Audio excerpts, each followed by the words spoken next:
हरे कृष्णा।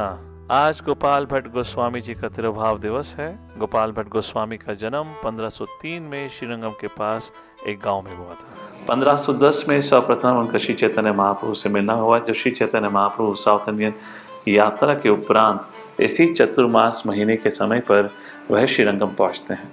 श्री चैतन्य महाप्रभु ने गोपाल भट्ट गोस्वामी को कहा कि आपके माता पिता भगवान श्री कृष्ण के शुद्ध भक्त हैं, कृपा करके उनके जीवन काल पूर्णतः सेवा करिए और जब वह अपना जीवन त्याग दें उसके उपरांत आप वृंदावन में आइएगा। इस प्रकार जब उनके माता पिता का निधन हो जाता है वह श्रीरंगम को छोड़कर वृंदावन जाते हैं। उनके गुरु का नाम प्रबोधानंद सरस्वती गोस्वामी है, जो उनके अंकल थे, मतलब वेंकट भट्ट के भाई। तो कहा जाता है गोपाल भट्ट गोस्वामी के पास तकरीबन 12 शालिग्राम शिला थी, जो कि उनको गंडकी रिवर के पास ही प्राप्त हुई थी। नरसिम्हा चतुर्दशी का दिन था और उस दिन गोपाल भट्ट गोस्वामी के हृदय में एक इच्छा जागृत हुई। उन्होंने सोचा कि मेरे कुछ भक्तों ने, श्रद्धालुओं ने मुझे कुछ ऑर्नामेंट्स एंड ज्वेल्स दिए हैं भगवान का श्रृंगार करने के लिए, पर मेरे पास तो विग्रह है ही नहीं। मेरे पास तो शालिग्राम शिला है और शालिग्राम शिला की एक सीमित रूप से सेवा या डेकोरेशन करी जा सकती है। तो गोपाल भट्ट गोस्वामी के मन में इच्छा जागी और उन्होंने प्रार्थना करी नरसिम्हादेव से, हे नरसिम्हादेव, जैसे आपने प्रहलाद महाराज के वचनों को पूर्ण करने के लिए, सत्य करने के लिए आप खंबे से उत्पन्न हुए थे, काश आप भी इस शालिग्राम शिला से एक कृष्ण का त्रिभंग रूप लेकर अवतरित हुए। तो 12 शालिग्राम शिला में से उनके पास एक शालिग्राम शिला थी जिसका नाम था नरसिम्हा शालिग्राम शिला।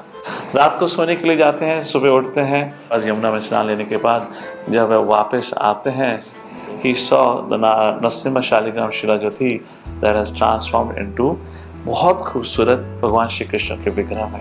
ये खबर तुरंत वृंदावन में पहुंच जाती है। वहाँ से रूप सनातन गोस्वामी इत्यादि गोस्वामी वहाँ आते हैं और कृष्ण का इतना भव्य सुंदर रूप देखकर वह उसका नाम रखते हैं रमन, श्री राधा रमन।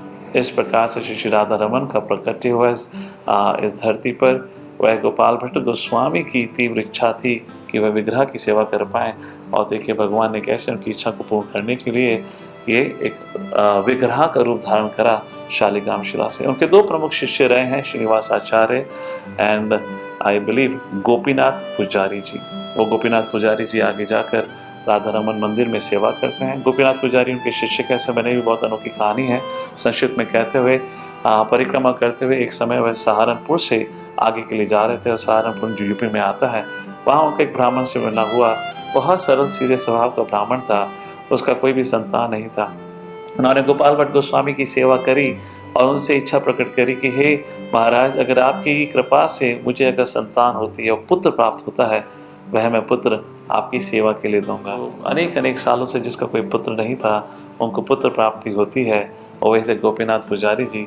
और वचन के अनुसार वह अपना पुत्र गोपाल भट्ट गोस्वामी को देते हैं, जो आगे जाकर राधा रमन की सेवा करते हैं। चौक पुराओ, माटी रंगाओ, राधा रमन